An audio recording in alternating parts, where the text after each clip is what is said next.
Bonjour à tous, bienvenue dans votre émission sur les émotions. Salut les filles. Salut. Hello.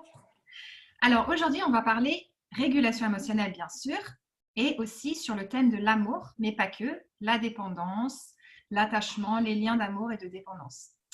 Donc voilà, ça va être le thème d'aujourd'hui. Donc ça va être très vaste comme thème.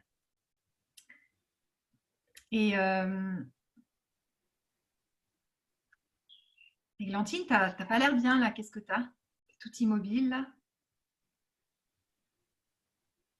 Églantine.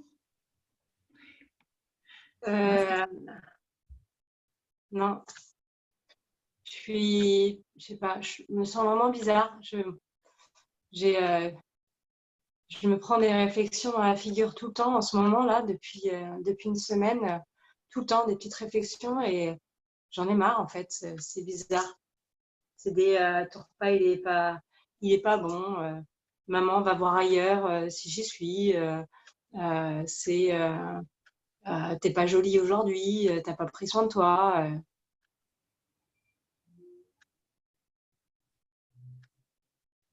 Ferme les yeux là-bas. Il y a quelque chose là. Là. Je déglutis. Laisse évoluer ça. Ça fait ça. J'ai la gorge serrée.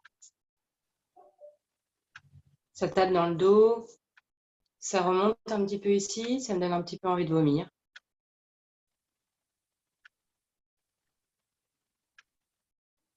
Ok. Ça va?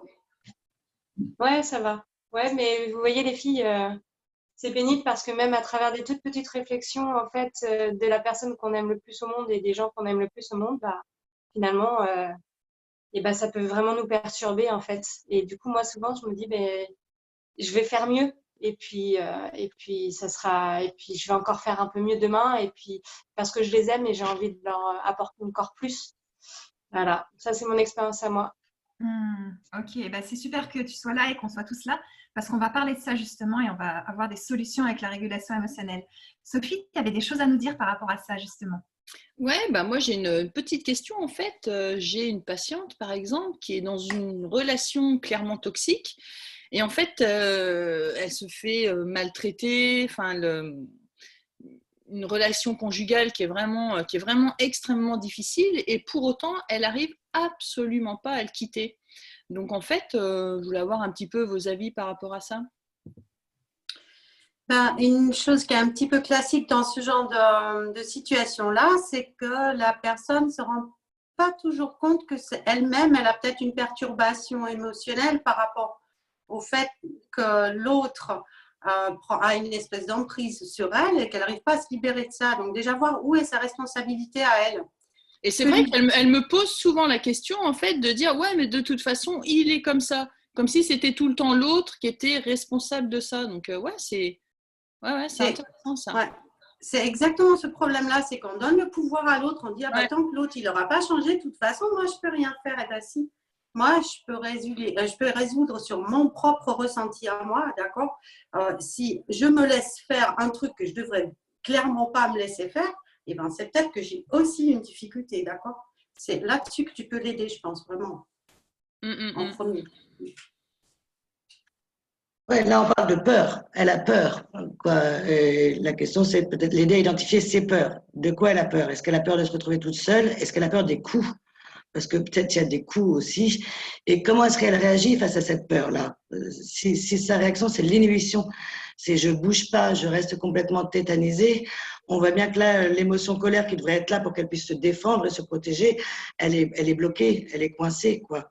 Donc c'est peut-être l'aider à repérer les instants où elle a vraiment peur, ou elle a d'autres émotions, peut-être que face à l'humiliation, au lieu de réagir face à l'humiliation, c'est ah, tu m'humilies, je me casse, au revoir, ciao. Non, là, je ne peux pas, je suis complètement sidérée.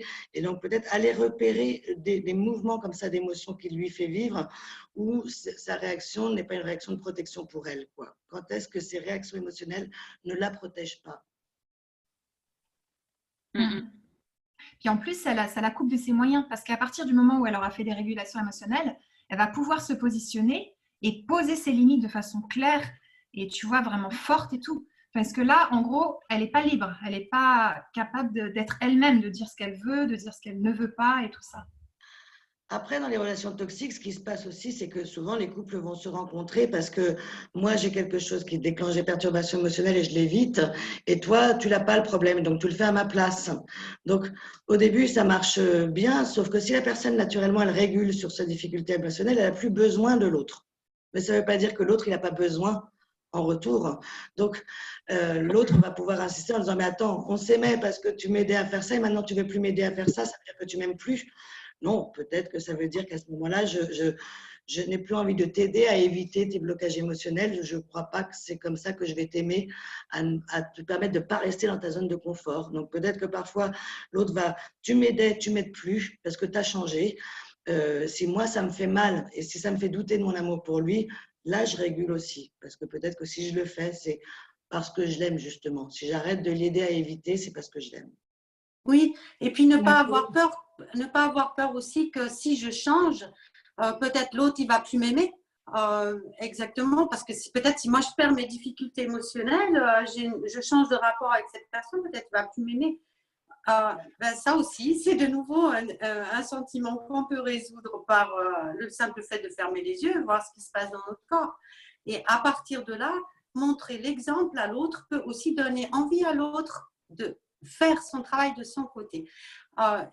C'est pas toujours vrai, bien sûr, parce que la responsabilité nous incombe d'abord pour faire ça pour nous, mais parfois dans le couple, quand l'un va mieux parce qu'il fait ce travail-là, et c'est à ce moment-là que l'autre, on peut lui en parler aussi. Mais dans tous les cas, là, si j'ai bien compris au niveau de la résolution émotionnelle, ça permet déjà de pouvoir redonner le pouvoir à la personne. C'est-à-dire que déjà, si elle reprend son pouvoir et si elle se réaligne, du coup, soit elle va pouvoir inviter l'autre à rentrer dans la même démarche et à pouvoir faire ce qu'il a besoin de faire pour lui, et auquel cas, ça va consolider, maintenir, faire progresser le couple. Ou alors, si on n'est jamais responsable de la réaction de l'autre, si l'autre ne veut pas se prendre en charge et ne veut rien faire et continue à être dans des relations, ou en tout cas dans un comportement qui ne permet pas d'avoir une relation épanouie, ça va pouvoir donner la force à la personne aussi de prendre les décisions qui sont bien pour elle et peut-être de devoir quitter le couple en fait, pour pouvoir se préserver elle. Donc dans tous les cas, le fait de commencer à s'occuper de soi permet de reprendre son pouvoir pour pouvoir amener l'autre à l'accompagner dans cette démarche et sauver le couple et en faire quelque chose d'harmonieux, de joyeux, ou alors de pouvoir quitter le couple et vivre ce qu'elle a à vivre pour sa joie et son bonheur personnel, quoi. Ouais, moi, j'ai vu la situation aussi d'une personne qui finalement, elle avait choisi une autre personne parce que l'autre l'aidait beaucoup, parce qu'elle avait très peur d'être seule. Elle a régulé et ce qui s'est passé, c'est qu'après, l'autre lui en a voulu de ne plus avoir autant besoin de lui. Oui. Tu m'aimes plus puisque tu n'as plus besoin de moi. Ouais. Et elle s'est retrouvée dans cette position à de tenir aussi et de réguler sur cette idée-là que c'est pas parce que j'ai plus besoin que j'aime plus. Ou peut-être que je vais m'apercevoir qu'effectivement, si j'ai plus besoin, j'aime plus en fait. Quoi. Réguler te permet de voir si c'est parce que j'ai besoin de l'autre ou parce que j'ai envie de l'autre. Tout à fait, ouais. Et justement, quand tu es, parce que moi c'est le cas, j'ai un exemple un peu comme ça, où la personne a quitté la relation parce qu'il ne s'aimait plus du tout. Mais par contre, à chaque fois, elle me dit, mais moi, j'arrête pas d'y penser dans plusieurs situations. Du coup, qu'est-ce qui se passe là-dedans en fait? C'est quoi le mécanisme? Mais là, ça peut être éventuellement des liens d'attachement. De culpabilité encore ou des choses comme ça. Il faut vraiment que la personne se pose la question en fait à quel moment elle ne va pas être alignée finalement par rapport à cette situation-là. Puisque si elle est partie parce qu'elle n'aimait plus la personne, logiquement elle ne devrait plus souffrir de ça. Objectivement, il ne devrait plus y avoir de souffrance, d'accord? Donc là, c'est sur le côté souffrance qu'elle va pouvoir résilier au moment où elle ne se sent pas bien par rapport à cette décision. Ou au moment où elle repense à cette personne avec regret ou avec… Voilà. Est-ce que ça clarifie pour toi? Et si elle l'a quitté alors qu'elle l'aimait encore, mais l'autre était tellement à essayer de lui faire les choses pour que lui puisse éviter, qu'elle a préféré le quitter et qu'elle continue à penser à lui encore. Parce que ça Oui, il y a peut. comme une forme de dépendance en fait. Il y a une forme de dépendance affective, de dépendance, ouais, d'atta- c'est ça en fait. Donc, moi, j'ai la sensation C'est que que, parfois, on préfère encore, c'est difficile de ne pas ressentir de l'amour et qu'on préfère être même séparés, on a encore besoin de ressentir de l'amour parce que ça nous remplit et que peut-être que ça peut un peu se réguler sur comment est-ce que il y a plus d'amour du côté de l'autre, mais moi j'ai encore de l'amour. C'est trop injuste et de rester un peu bloqué dans des choses comme ça. Mais vous voyez bien que c'est quelqu'un qui va avoir du mal à couper, à accepter l'idée que c'est terminé, qu'il y a quelque chose qui se termine. C'est peut-être quelqu'un qui a du mal à terminer les choses habituellement aussi, quoi. Et c'est parce que j'arrive à terminer quelque chose que je peux passer à autre chose. Donc réguler sur l'idée qu'il n'y a plus rien. L'autre élément aussi, c'est que parfois, on s'est séparés et on n'arrête pas de penser à l'autre. Moi, je pensais comme ça à une amie que j'avais eue, et puis on s'était disputé, et puis quand j'allais pas bien, je pensais à elle. Et j'ai décidé de l'appeler ma meilleure ennemie. Parce qu'en fait, à chaque fois que j'avais des blocages émotionnels, ben, j'utilisais ce prétexte-là pour me mettre à ruminer sur quelque chose. Donc, quand j'ai percuté ce truc-là, je me suis dit, attends, je suis en train de penser à elle. J'ai décidé qu'on arrêtait parce que c'était toxique pour moi. Je remonte. J'étais en train de faire quoi, moi? Ah ouais, j'allais faire ma vaisselle. Ok, et là, je vais aller réguler. Mais là aussi, je pense qu'une fois de plus, ce qui va être le repère, ça va être le fait que c'est désagréable ou pas. Parce qu'on peut très bien encore repenser à une relation, quelqu'un qu'on a quitté, continuer à l'aimer. Ça, c'est tout à fait possible. Qu'on ait quelqu'un qu'on aime encore et on dit, voilà, j'aurais aimé continuer à passer ma vie avec cette personne, mais la vie fait que non. Cette personne est partie avec quelqu'un d'autre, j'en sais rien. J'ai le droit de l'aimer si ça ne me pose pas de problème, d'accord? Si je suis heureuse du fait d'aimer quelqu'un qui n'est plus dans ma vie, là, pas de souci.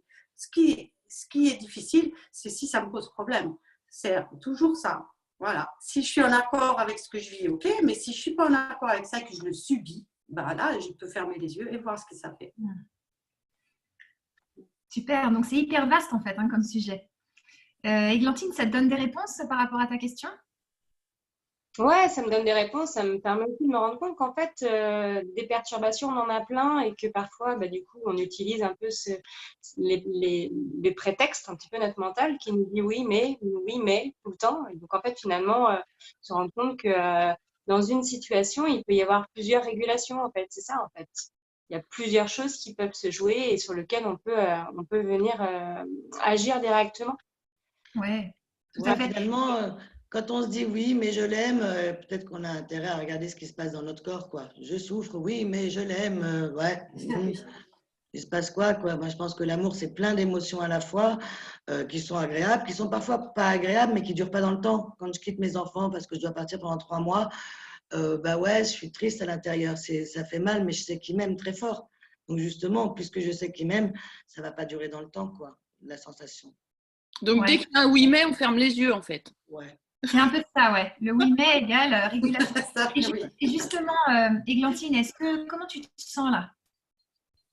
Bah moi ça va en fait je pense qu'il faut aussi que je prenne ma place dans la relation et que je puisse dire bah écoute si toi ça te perturbe bah va voir ce que ça fait dans ton corps. Voilà et puis aussi accepter aussi le chemin de chacun aussi et que chacun a son libre arbitre et ça c'est difficile. Le libre arbitre dans les relations c'est compliqué à gérer. Voilà. Ouais. Est-ce que tu veux nous remontrer un petit peu comment on fait la régule pour bien qu'on se l'ancre? Alors, pour faire une régulation émotionnelle, le point de départ, c'est d'avoir une situation qui vient nous perturber, nous chatouiller, nous heurter, nous titiller, appelons-le comme on veut, qui nous bouscule. L'idée, c'est d'aller regarder ce qui se passe une fois dans le corps. Donc, on regarde une fois. Ça peut être là, ça peut être, voilà, moi, ça me gratte derrière la nuque. Voilà, ça me gratte derrière la nuque. Je viens fermer les yeux pour pouvoir venir me mettre vraiment au contact de mon corps, revenir dans mon corps, je ferme les yeux, je regarde ce qui se passe d'autre dans mon corps pour pas focaliser trop, je regarde ce qui se passe d'autre, bah voilà, ça peut être le pied gauche, voilà, et je laisse faire. Donc je laisse faire, j'observe, je me mets en observation de ce qui se passe à l'intérieur de moi, j'observe comment ça évolue et je laisse faire l'évolution. Donc ça peut remonter tranquillement, ça peut disparaître, ça peut gonfler, ça peut dégonfler. Et puis, je vois que ça évolue et tant que ça évolue, je me dis bah tout va bien, c'est que mon corps il sait faire, donc je laisse faire. Et à un moment donné, il n'y a plus rien. Donc, au moment où ça s'apaise, du coup, on peut ouvrir les yeux et on peut venir voir, du coup, qu'est-ce qui était l'objet de notre perturbation, de notre chahutage intérieur. Et du coup, on peut refermer une dernière fois les yeux pour vérifier si tout est OK, soit à l'intérieur de soi. Quand tout est OK, et du coup, on peut repartir vaquer à nos occupations. Voilà. Et noter la situation parce qu'on les oublie, les situations. On oublie qu'on a fait une révolution là-dessus et du coup, on peut se décourager aussi. Donc, bien noter nos situations, c'est important. Voilà. Super. Merci beaucoup, Églantine. C'est top que tu nous aies parlé de la vérification et le fait de noter, parce que ça, c'est important vraiment de le faire. Et donc, on a vu qu'en gros, quand ça ne va pas, autant dans le thème de l'amour que dans les autres thèmes, on ferme les yeux et on va voir ce qui se passe dans notre corps. En gros, quand on sent qu'il y a des obsessions, de la dépendance, de la souffrance sur du long terme, fermez les yeux, n'hésitez pas à fermer les yeux. Alors demain, on se retrouve pour un thème surprise. Et mercredi, ce sera sur les enfants. Et ensuite, on vous laissera découvrir les thèmes suivants. On vous dit à demain. À bientôt. Salut. Bye. Au revoir. Bye.